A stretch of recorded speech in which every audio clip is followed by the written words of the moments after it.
আজকে এসেছি হলো বোনদের ফ্ল্যাটে। তো আমার আসার কথা ছিল বিকেল 4টে। তো এখন আমি জানি না দরজাটা খোলা আছে কিনা। যদি না খোলা থাকে পুরো কেস। খোলা আছে, দরজা খোলা আছে, এই দেখো। তো দরজা তালা মারা থাকলে ওদেরকে আমাকে ফোন করতে হতো, তো ওরা তো সারপ্রাইজ হয়ে যাবে, কারণ আমার আসার কথা ছিল বিকেল 4টের সময়।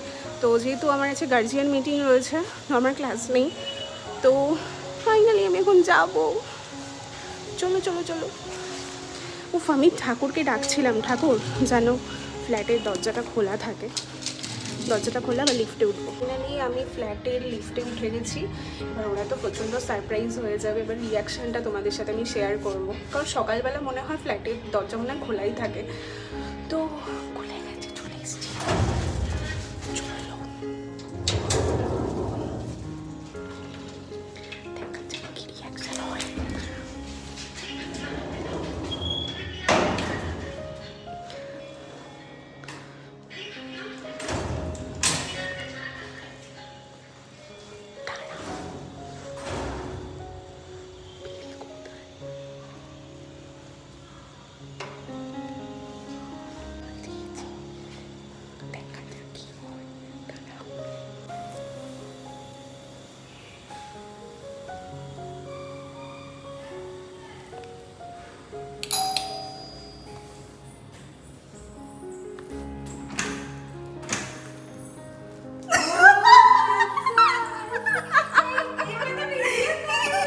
আমি চলে এসেছি আজকে বোনদের বাড়িতে, আর এসে তো অনেকক্ষণ গল্প আড্ডা সমস্ত কিছু করলাম, আর এখন ছবি তুলছি, ছবি ভিডিও। আর এই দেখো তোমরা ভিউটা দেখো বাইরের, এখান দিয়ে সমস্ত কিছু দেখাও যায়, বেশ ভালো লাগে।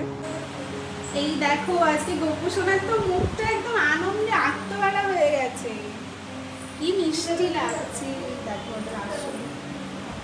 দারুণ লাগছে।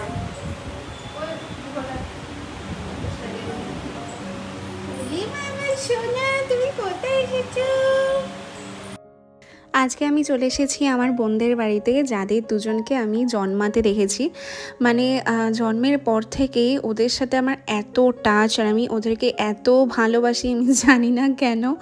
আর এটা নিয়ে অনেকেরই অনেক মন্তব্য ছিল আমাদের পাড়াতে আর কি, কিন্তু আমার সাথে ওদের রিলেশনটা একটু অন্যরকম। আর অনেকে চেষ্টা করেছে আমাদের সম্পর্কটাকে ভাঙার, কিন্তু আলটিমেটলি কোনো দিন আমাদের সম্পর্কের একটা আঁচ অবধি লাগে। দেখো গাইজ, আমরা এখন ছাদে যাচ্ছি, ছাদে গিয়ে আমরা মজা করব। এই দেখো আমরা ছাদে চলে, ইমাকে আবার পিঙ্ক কালার লাগছে মুখটা, কি সুন্দর। দেখো কত গাছ, প্রচুর গাছপালা পুরো ভর্তি। এই দেখো দেখো কত ফুল, বাবা অনেক তো, দারুণ। দেখো কত গাছ, বাবারে বাবা। আজকের ওয়েদারটা সত্যি সেরা রে, দারুণ লাগছে, দারুণ। মা কত লেবু হয়েছে রে, অনেক লেবু তো। আর মাও একটা লেবু গাছ লাগিয়েছে,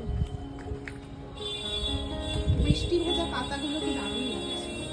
অনেক গোলাপ গাছ তো ওঠেনি এখনো,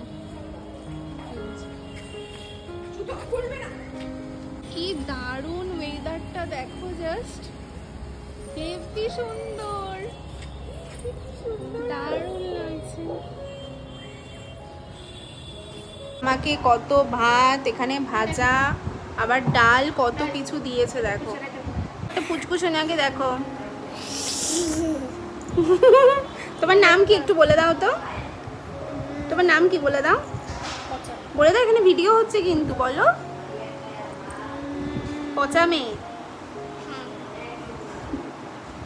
তো আমি নিজেকে যেই জামাটা গিফট করেছিলাম সেই জামাটাই পরেছি, আর দেখো কিরকম লাগছে আমাকে অবশ্যই তোমরা কমেন্ট করে জানিও। আর কি হাওয়া দিচ্ছে বাবা, এরকম ওয়েদারের জন্য কবে থেকে অপেক্ষা করছিলাম, ফাইনালি সেই ওয়েদারটা দিয়েছে। আমাদের সব খাওয়া দাওয়া সব কমপ্লিট, তারপরে আমরা প্রচুর গল্প আড্ডা অনেক কিছু করলাম, আর এখন আমরা একটু শোবো, শুয়ে শুয়ে 3 বোনে মিলে দারুণ গল্প করব। এখন দেখো আমরা ছাদে চলে এসেছি, আর পেছনে দেখো কত গাছপালা, মানে ভরে গেছে একদম, এত গাছপালা।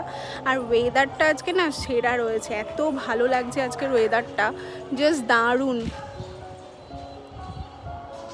তিনজনে যেন একসাথেই বড় হয়েছি, সেই ছোটোবেলা থেকে কত গল্প, আড্ডা, মান অভিমান সমস্ত কিছু আমাদের একসাথে।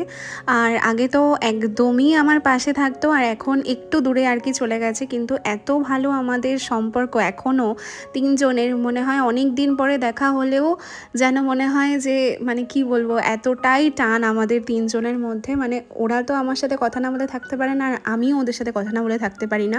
মানে আমার নিজের বোন থাকলেও হয়তো এতটা টাচ আপ হতো না যতটা ওদের সাথে আমার টাচ আপ। মানে ছোটোর জনের সাথে তো বেশি আমার টাচ আপ, এভরিডে কথা হয়, এমন একটা দিন নেই যে ওকে আমি মেসেজ করি না বা ও আমাকে মেসেজ করে না। আমি যদি মেসেজ করতে ভুলেও যাই, ও আমাকে ঠিক মেসেজ করে খোঁজ করবে। তো এরকম মানুষ না জীবনে খুবই কম আসে, এবং মানে যারা আসে তারা সারা জীবন শুধু তোমাকে আগলেই রাখবে। আর এত ভালো, এত ভালো, মানে যত ভালো বলবো ততই কম বলা হয়ে যাবে।